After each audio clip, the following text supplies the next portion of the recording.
Check this one out. This drink, okay? They put a sportsman on the cover. Start your day the champion way. It's marketed as something that actually makes you healthy. Now look at the ingredients. It is 9.3 grams of sugar for every 20 grams. This is 40% sugar. It's literally this much sugar.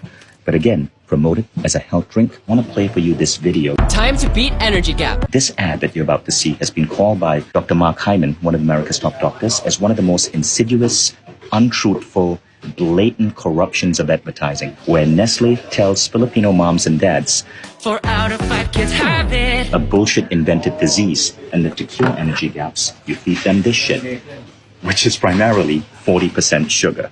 Yes, cure your kids by giving them a sugar spike. Now the breakfast aisle, everything from Bovril to jams to preserves. How is this in the breakfast aisle? This is essentially chocolate. Nutella and Ferrero Rocher have been sued for portraying chocolate as breakfast. But worse than that, this isn't even real chocolate.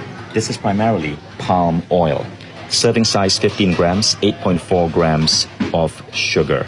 This has more sugar than anything else per serving.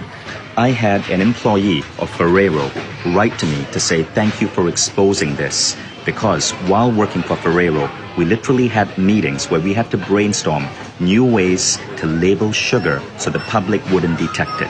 And that brings me to another point.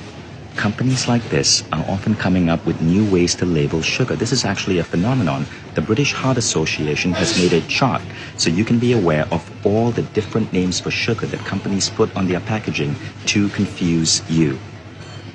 Now let's talk about fake health labeling. Companies know that you're getting more conscious of sugar. This is Sunkist, 100% orange juice, so they say no sugar added.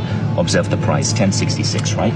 Now this apparently is the lower grade option, okay, $5.83. The no sugar added is double the price. And if you actually look at total sugars per serving, it's 22.5 grams. You look at the one that's cheaper, it's actually 21.3 grams of sugar. Their no sugar added option actually has more sugar. The last time I did an expose like this, it became the hottest story in Malaysia, where I filmed that expose, where Nestle had recently been accused by the New York Times of funding nutritional studies in Malaysia. That huge sharing that happened caused Nestle to drop their health ratings in Australia and New Zealand to introduce zero sugar substitutes. So your sharing matters. And here's a tip. Watch what I do in this video.